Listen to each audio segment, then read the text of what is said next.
Kamusta mga ka-channel? I hope everyone's safe and well. Ako po si Shasha at sa channel pong ito, aking ibinabahagi ang ilang mga crime stories na naganap hindi lamang dito sa Pilipinas, maging sa ibang sulok ng mundo. Kaunting kahilingan lamang po, kung inyong magugustuhan ang inyong maririnig, huwag pong kalimutang i-click ang subscribe button, i-click nyo na rin po ang notification bell para updated kayo sa mga susunod pang videos. Sarang he!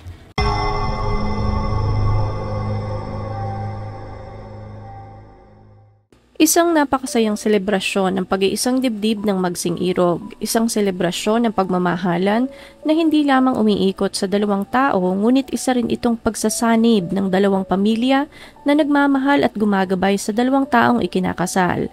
October 29, 2010, kinasal ang magkasintahang Shriyan Diwani at Annie Hindocha sa Lake Powai malapit sa Mumbai, India. Isang napakasayang selebrasyon ng pagmamahalan. Ngunit makalipas ang ilang araw habang nasa kanilang honeymoon ay napatay si Annie sa South Africa. Ang pangyayaring ito ay nagdulot ng isang bangungot sa magkabilang pamilya. Sino ang pumatay kay Annie at ano ang totoong nangyari? Samahan niyo ako at ating balikan ang masalimuot na sinapit ni Annie Hindocha Diwani.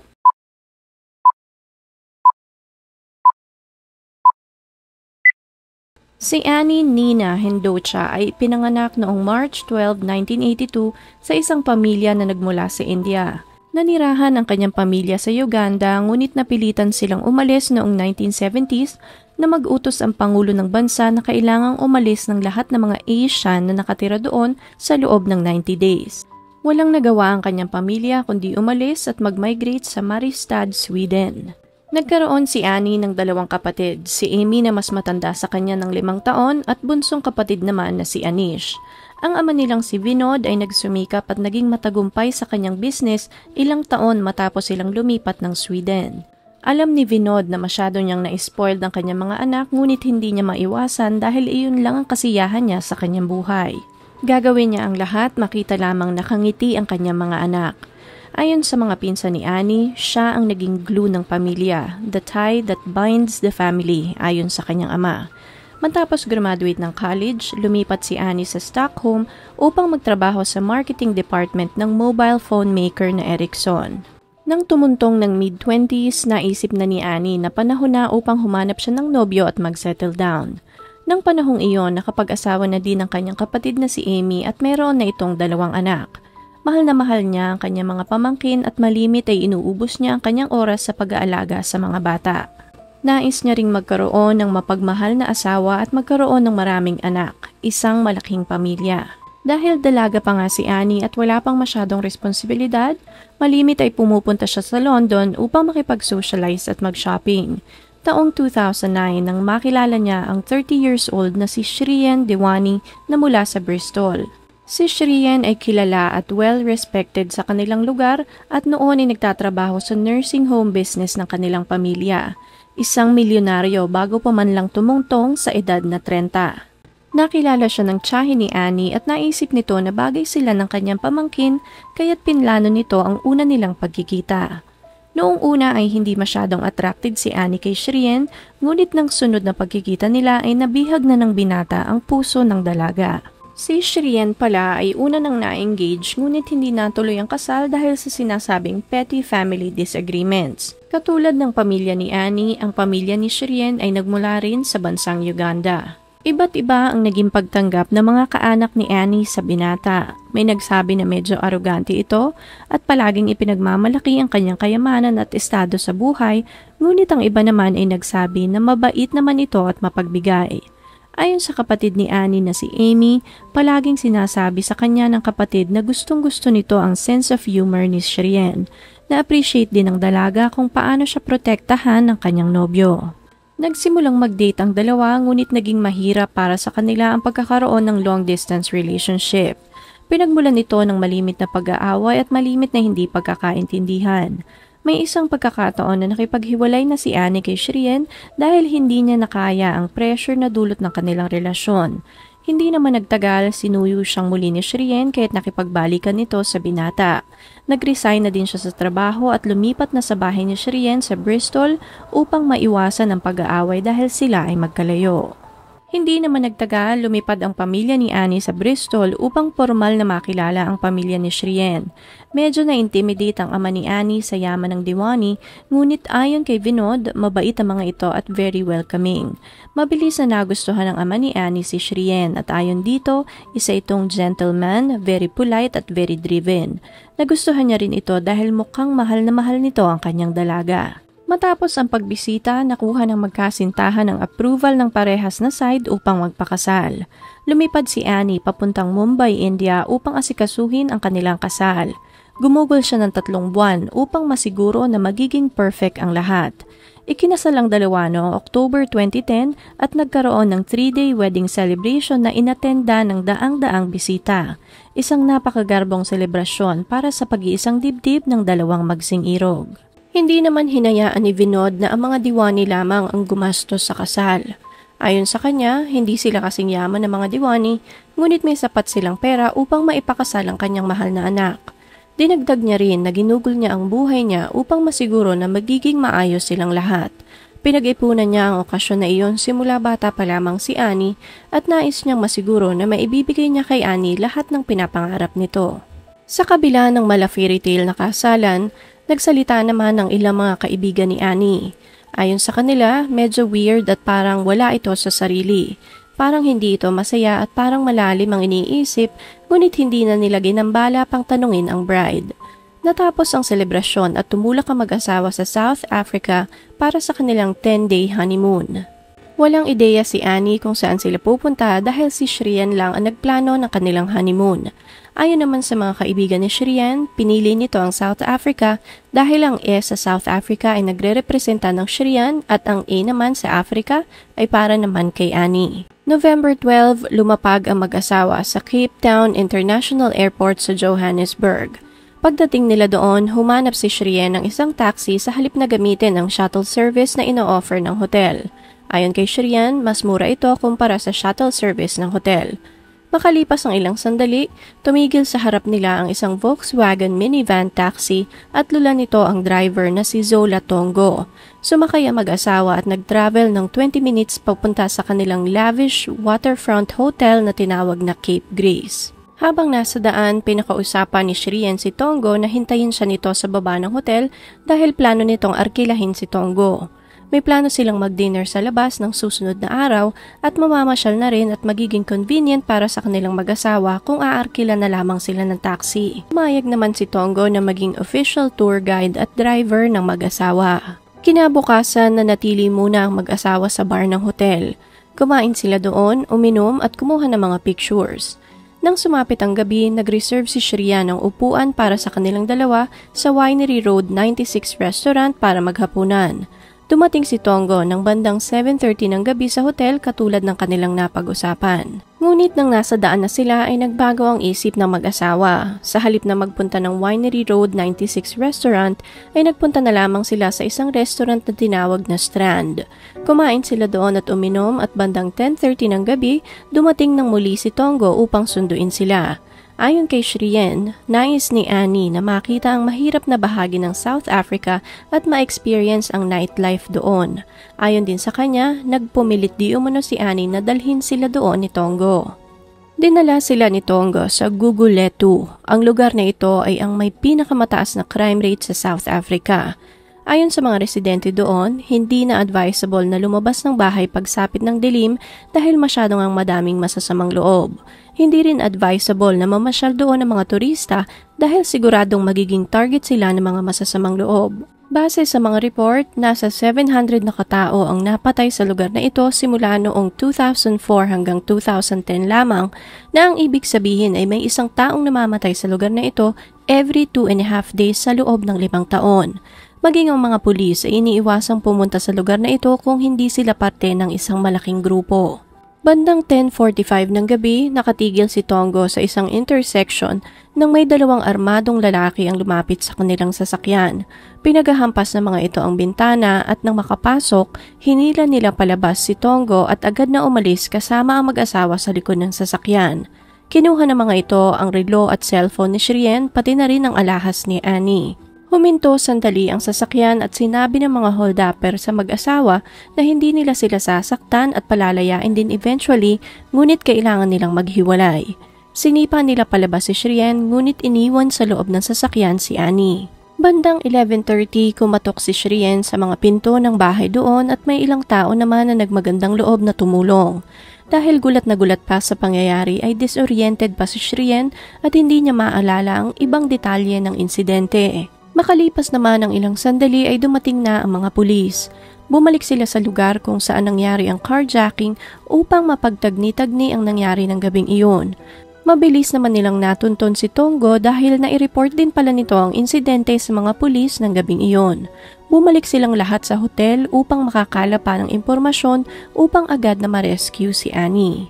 Nang makarating ng hotel, hindi maiwasang mapakomment ng isang pulis.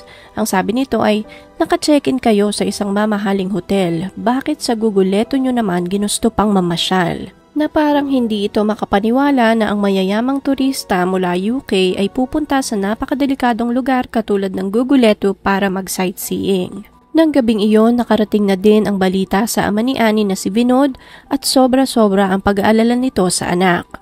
Sinabi nito na babayaran nila kahit na magkano ang hingi ng kidnappers mailigtas lamang si Annie. Walang inaksayang panahon si Vinod at agad itong lumipad papuntang South Africa.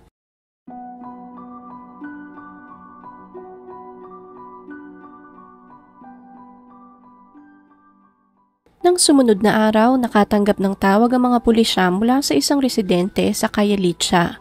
20 minutes ang layo nito mula sa Guguletu. Ayon sa mga residente, may isang gray Volkswagen minivan na nakaparada sa gilid ng kalsada buong gabi. Agad na tumulak ang mga pulis sa lugar at bandang 8:30 ng umaga ay nakita nila ang duguang katawan ni Annie sa likod ng sasakyan. May tama ito ng bala sa lieg at may mga sugat sa muka at katawan. Kinumpirma ng mga pulis na patay na si Annie nang dumating sila sa lugar. Base sa postmortem report, tumama ang bala sa major artery na nagdulot ng labis na pagdurugo na siya namang ikinasawi ni Annie. Lahat ng mga mamahaling alahas ni Annie ay nakuha ng mga masasamang loob, ngunit ang kanyang engagement ring ay nahulog sa tabi niya sa backseat. Kinumpirma naman sa report na walang indikasyon na si Annie ay nilapastangan ng mga masasamang loob. Sa kasamaang palad, nakarating ang masamang balita na ito kay Vinod habang nasa Amsterdam pa lamang siya para sa kanyang connecting flight papuntang South Africa. Para siyang nakalutang at napakatagal na mga oras. Hindi alam ni Vinod kung paano siyang makakarating ng mas mabilis sa South Africa.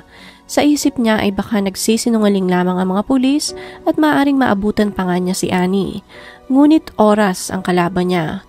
Wala itong magawa kundi ang magintay at magdasal sa Diyos na sana'y buhay pa si Annie.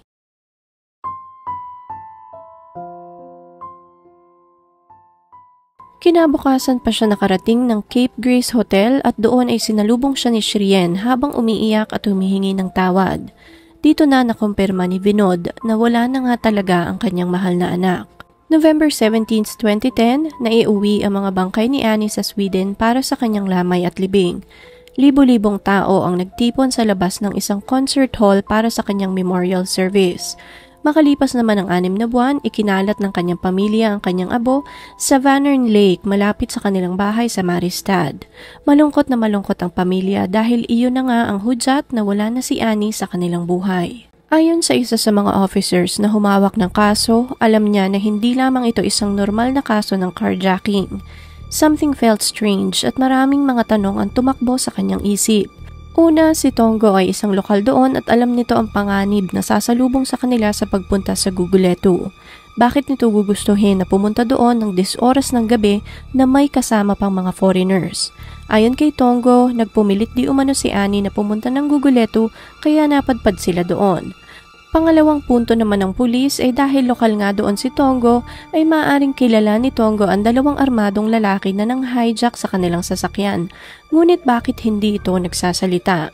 Kung hindi siya dawit sa kaso, ano ang ikinakatakot nito at bakit hindi siya nagbibigay ng impormasyon sa mga pulisya? Pangatlong punto ng mga pulis ay bakit sila pinakawalan ng mga masasamang loob ng buhay at wala man lang sugat, knowing na pwede silang mag-report sa mga pulis, na si Annie lamang ang dinala ng mga masasamang loob at pagkatapos ay binaril at napatay. Ayon sa mga pulis, iyon ang lubos na nakabahala sa kanila at alam nila na may mas malalim pang kwento sa pagkamatay ni Annie. Ayon naman sa kapatid ni Annie, hindi isang bata ang kanyang kapatid at matalino itong babae. Sanay itong magbiyahe at hinding-hindi ito pupunta sa mga lugar kung saan may banta ng panganib. Agad na kumalat ang balitang ito sa South Africa maging sa UK at naging laman ng balita ang mukha ng mag-asawang Shrien at Annie. Nagtulungan ang UK at South African Police upang mapabilis ang paggulong ng investigasyon. Gamit ang mga fingerprints na nakuha mula sa abandonadong sasakyan, natunto ng mga pulis ang dalawang armadong lalaki na tumangay kay Annie.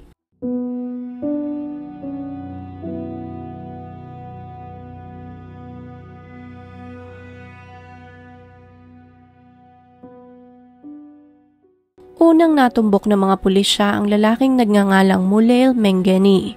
Naaresto na ito ilang taon na ang nakakalipas at natumbok nila ito dahil may kopya pa sila ng fingerprint ni Mengeni.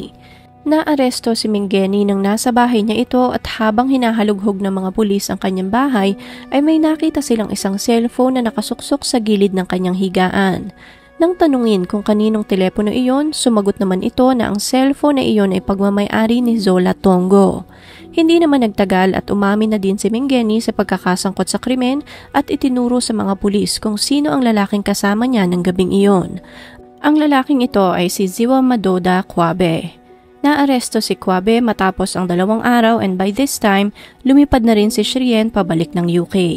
Habang ini-interview naman si Kwabe, dito na niya sinabi na may isa pang lalaking sangkot sa krimen. Ito ay si Mondo Bulombo. Ang lalaking ito ang receptionist sa Cape Grace Hotel at katulad ng 2 nauna, inaresto din ng mga pulis si Mondo. Inaresto din ng mga pulis si Zolo Tongo dahil maaaring sangkot ito sa pagkamatay ni Annie. Medyo hesitant pa ang mga pulis noong una dahil wala itong mga dating kaso at isang law-abiding citizen. Ngunit sa kabila noon, kailangan nila ang tulong ni Zolo upang magkaroon ng kasagutan ang mga tanong sa pagkamatay ni Annie. Dito na ibinigay ni Zolo Tongo ang kanyang pahayag na nagpabago ng takbo ng kaso. Dahil sa isang guilty plea bargain at pangakong mababang parusa lamang ang matatanggap niya, ay nakapagtulungan ito sa mga pulis. Ayon kay Tongo, ang carjacking at pagpatay kay Annie ay sinadya at hindi lamang isang simpleng kaso ng carjacking. Ayon sa kanya, si Shrien ang nagplano ng lahat. Ayon din sa kanya, ng araw na naisakay niya ang mag-asawa mula sa airport, bumalik pa di umano si Shrien sa baba ng hotel upang siya ay kausapin. Base sa CCTV footage, halos 10 minuto na nakipag-usap si Shrien kay Tongo.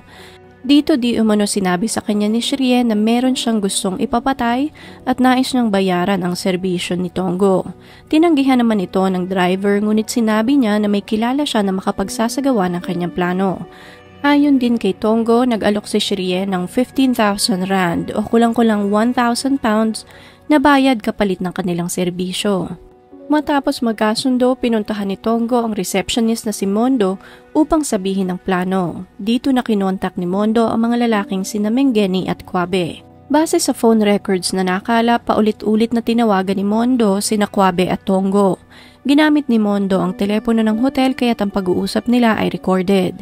Base sa kanilang conversation, pinag-usapan nila kung paano gagawin ang krimen, anong oras sila darating sa lugar at mariing sinabi ni Mondo na kailangang maisakatuparan ang plano ng araw na iyon. Diniskas din nila ang bayad sa trabaho sa tawag na iyon. Idinagdag din ni Tongo na sinundo niya sa hotel si Shrien mga bandang tanghali ng araw na iyon upang magpunta sa money changer. Nang araw ding iyon, tinawagan ni Vinod ang kanyang anak ngunit si Shrien ang sumagot. Sinabi nito na nasa labas siya at nagpapapalit ng pera. Hindi naman naghinala si Vinod at sinabing tawagan siya ng anak pagbalik niya sa hotel. Nang makarating naman sila sa restaurant ng gabing iyon, kinausap di umano siya ni Shrien sa gilid ng restaurant upang kumpirmahin kung nakahanda na ba ang lahat. Dito niya kinumpirma na nakaabang na ang dalawang armadong lalaki pagdating nila sa Guguletu. Habang nasa biyahe naman, ilang beses di umano siyang tinext ni Shrien. Sinabi nito na ang cash ay nasa isang envelope sa loob ng supot sa likod ng front seat. Ngunit dahil hindi na na-recover ang cellphone ni Shrien ay hindi nakumpirma ang testimonyang ito ni Tonggo. Ang pahayag na ito ni Tonggo ay nagdulot ng kalituhan at pagkabahala sa pamilya ni Annie. Hindi sila makapaniwala na maggagawa iyon ni Shrien. Noong una ay hindi sila sang-ayon sa kasunduan na makakatanggap si Tonggo ng mababang sintensya kapalit ng impormasyon na kanyang ibibigay, ngunit kalaunan ay pumayag na rin sila dahil wala silang ibang hangad kundi malaman ang katotohanan.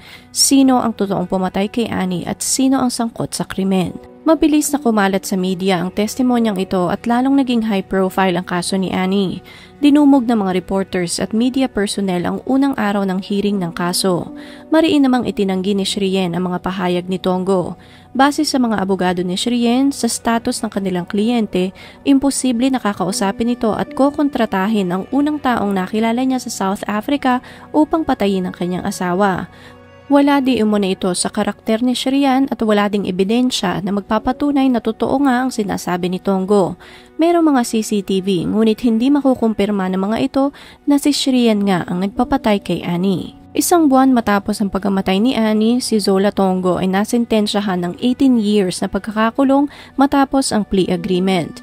Si Mondo at Kwabe naman ang sumunod at katulad ni Zolo, si Shrien din ang itinuturo nilang sospek at nagplano ng krimen. Katulad ni Zolo Tonggo, inoferan din ng plea agreement si Kwabe. Tinanggap naman ito ni Kwabe at isinalaysay ang kanyang bahagi ng istorya kaya't ito ay nasentensyahan lamang ng 25 years na pagkakakulong. Si Mengeni naman ay hindi inofera ng kahit na anong klase ng deal. Not guilty ang hiyaw ni Mengeni sa korte. Ayon sa korte, walang point na oferan ito ng kahit na anong agreement dahil na-delay na rin ang kaso dahil sa pagkakasakit nito. Nagkaroon ito ng brain tumor at naoperahan habang ito ay nakakulong. Di naman nagtagal pagkatapos ng operasyon, na-convict ito at pinarusahan ng habang buhay na pagkakakulong. Ayon naman sa mga abogado ni Kwabe at Mengeni, dumanas di umano ang mga ito ng pang-aabuso at pang-torture mula sa mga pulis. Masyadong pressured ang mga pulis kaya't nagawa nilang bugbugin at torturin ang dalawang salarin upang mapaamin. Lahat naman ng mga ito ay mariing itinanggi ng mga otoridad. Si Mondo naman ay umamin din sa kanyang pagkakadawit sa kaso. Nabigyan ito ng full immunity from prosecution kapalit ng kanyang testimonya laban kay Shrien. Marami ang nagulat sa desisyong iyon ng korte dahil kung hindi dahil kay Mondo ay hindi malalaman ni Kwabe at Mengeni ang plano. Si Mondo ang nagsindi ng apoy at nagkonekta sa mga taong sangkot sa kaso kaya't malaki ang ginampan ng papel nito sa pagkamatay ni Annie. Sa kabila ng lahat ng batikos, sinabi ni Mondo na si Shrien nga ang nagplano ng lahat at alam nito ang detalye ng krimen simula una hanggang dulo. Hindi kalaunan inaresto ng mga pulis si Shrien sa Bristol for suspicion on conspiracy sa pagpatay kay Annie.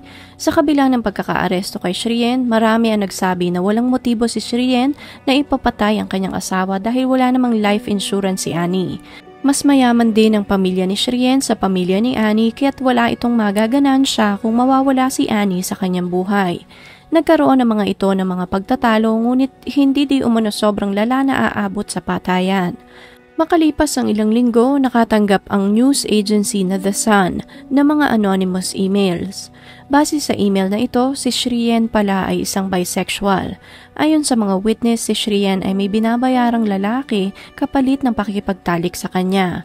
Ang lalaking ito ay si Leopold Lisser o mas kilala bilang German Master sa kanyang mga kliyente. Tumistigo si Leopold sa korte at dito ay sinabi niya na sinabi di umano sa kanya ni Shrien na hindi siya masaya sa relationship niya with Annie. Gusto niyang makawala sa relationship na iyon ngunit wala siyang magawa dahil parang tuloy na ang kasalan. Pinabulaanan naman ito ng pamilya ni Shrien at sinabing pinakasalan nito ang babaeng pinakamamahal niya at masaya ang dalawa sa kanilang pagsasama at walang kahit na anong motibo upang ipapatay si Annie. Ngunit may mga espekulasyon ng otoridad na maaaring nalaman ni Annie ang totoong pagkatao ng kanyang asawa bago pa man ang kanilang honeymoon at ito ang nagtulak kay Shrien upang siya ay ipapatay. Nagpahayag din ng saloobin ng ilan sa mga South African press na nagko-cover ng kaso. Ayon sa kanila, maraming mali at hindi maipaliwanag sa kasong ito.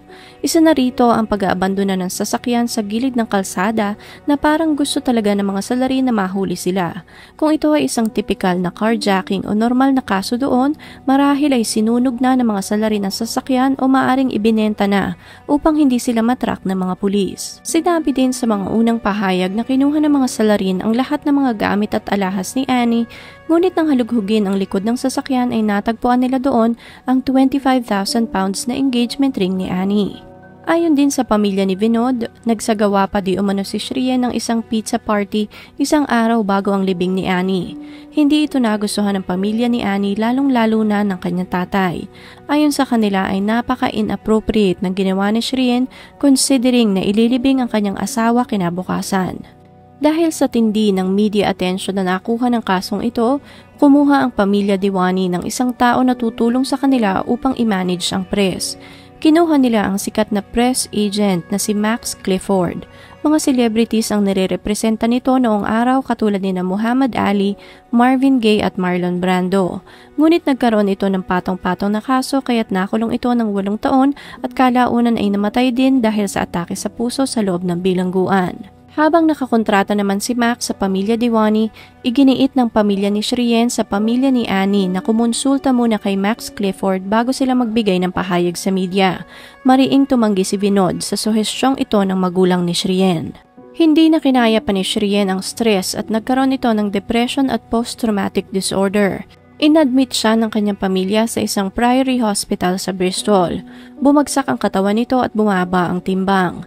Ayon sa kanilang PR agent na si Max, araw-araw ay bumabagsak at nangihina si Shrien. Hindi na rin ito kinaya pa ang sitwasyon kaya't hindi nagtagal ay nadetain si Shrien sa isang mental facility.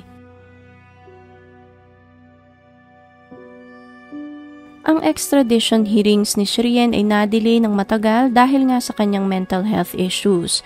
Bukod pa nga sa mental health issues, ayaw ni Shrien na lumipad papuntang South Africa dahil hindi niya alam kung mabibigyan siya ng fair trial doon. Ayon sa tsuhin ni Annie, hindi nila maintindihan kung bakit ayaw ni Shrien na maliti sa South Africa. Kung wala siyang kasalanan, kailangan niyang humarap doon at patunayan na hindi siya ang pumatay kay Annie. Nagpahayag din ng saloobin ng kapatid na lalaki ni Annie at sinabing maaaring 3 taon nang wala ang kanyang kapatid, ngunit hanggang ngayon ay hindi pa rin sila nakakapagluksa dahil napakarami pang tanong na walang sagot. Makakapagsimula lamang silang ipagluksa si Annie kapag nakuha na nila ang hustisya. 3 taon matapos ang pagkamatay ni Annie, pinirmahan ng Prime Minister of the United Kingdom na si Theresa May ang order na ma-extradite si Shrien papuntang South Africa. Not guilty ang hiyaw ni Shrien sa 5 kasong isinampa sa kanya. Ayon sa kampo ni Shrien, inamin ng kanilang kliyente na siya nga ay bisexual at nagkaroon ito ng ilang encounters sa mga lalaking prostitute. Inamin din ito na meron siyang mababang hormone level which means maaaring hindi siya magkaroon ng anak. Ayon naman sa korte ay maaaring ito ang naging motibo sa pagpatay upang maitago ang totoong kasarian ni Shrien. Ipinakita rin sa korte ang email na ipinadala ni Shrien kay Annie ilang araw bago ang kanilang kasal. Base sa email, kinukumpirma ni Shrien kung masaya ba si Annie sa pagpapakasal sa kanya dahil kung hindi ay maaaring hindi iyon ang path na dapat niyang tahakin. Ayaw niyang palabasin na parang napipilitan lamang si Annie na pakasalan siya. Ipinakita rin sa korte na noong panahon na nasa South Africa ang bagong kasal ay makailang ulit na nag-check ng mga gay website itong si Shrien. Ayon sa korte, ang pinagsamasamang ebidensya mula sa testimonya ni Leopold, pati na rin ang email na pinadala niya kay Annie at ang mga gay website na tinitingnan ni Shrien habang nasa honeymoon sila ay lumalabas na desperado ito na itago ang totoo niyang pagkatao sa mga taong malalapit sa kanya. Base naman sa kampo ni Shrien habang pinapanood ang mga footage ng mag-asawa sa South Africa, pagmamahal at matinding affection ang nakita nila sa mukha ni Shrien kaya't hindi tama na sabihin na ito ang nag-utos na ipapatay si Annie. Man sa judge, ang totoong pagkatao ni Shrien ay inadmissible at hindi maaaring gamitin laban kay Shrien. Dahil dito, maraming mga kakilala at kaanak ni Annie ang lumantad at nagbigay ng kanilang testimonya sa korte. May ilang nagsabi na malimit ay lumalapit sa kanila si Annie at umiiyak habang sinasabi na parang maling tao ang kanyang nakarelasyon. May isang text pa itong pinadala sa isa sa kanyang mga kaibigan na nagsasabing napakabuting tao ni Shrien pero hindi talaga siya masaya sa kanya. Base naman sa korte, tanging si Zolo Tongo lamang ang makapagsasabi ng totoo dahil siya lamang ang nag-iisang taong nakausap ni Shrien sa deal na iyon. Napakaraming CCTV footage ang ipinakita sa korte at isa doon ay noong nag-uusap si Shrien at Tongo sa labi isang araw bago mapatay si Annie. May isang trabahador na makikita sa footage at mapapansin na kinausap ni Shrien ang lalaking ito at sinabing kailangan nila ng privacy. Agad namang sumunod ang trabahador at lumabas ng kwarto. Habang nag-uusap, sinabi ni Tongo na may CCTV na nakaharap sa kanila kaya't makikita sa footage na tumingin si Shrien kung saan nakalagay ang CCTV. Isa pang footage ang ipinakita sa korte at ito ay noong nagkita na naman si Shrien at Tongo sa loob ng hotel. Makikita na may hawak si Shrien na isang envelope kasunod si Tongo. Makalipas ang ilang sandali, lumabas si Tongo dala na ang envelope na hawak ni Shrien sa unang footage. Ngunit ayon sa kampo ni Shrien, ibinayad niya ito kay Tongo para sa pagdadrive sa kanila nang dumating sila sa South Africa at hindi para ipapatay si Annie. Marami namang tumaas ang kilay sa pahayag na ito ng kampo ni Shrien dahil noong una ay naging napaka-confident ni Tongo sa kanyang mga pahayag, ngunit nang dumating ang oras ng cross-examination ay dito na nagulo ang kanyang mga sinasabi. Dahil nalilito na rin siya sa kanyang sasabihin, may isang punto na sinabi niya na maaaring dinoktor ng mga pulis ang kanyang mga naunang pahayag kaya't hindi na niya alam ang pagkakasunod-sunod ng pangyayari. Hindi naman nakatulong kay Tongo ang mga pahayag niyang iyon dahil lumalabas sa korte na siya ay nagsisinungaling.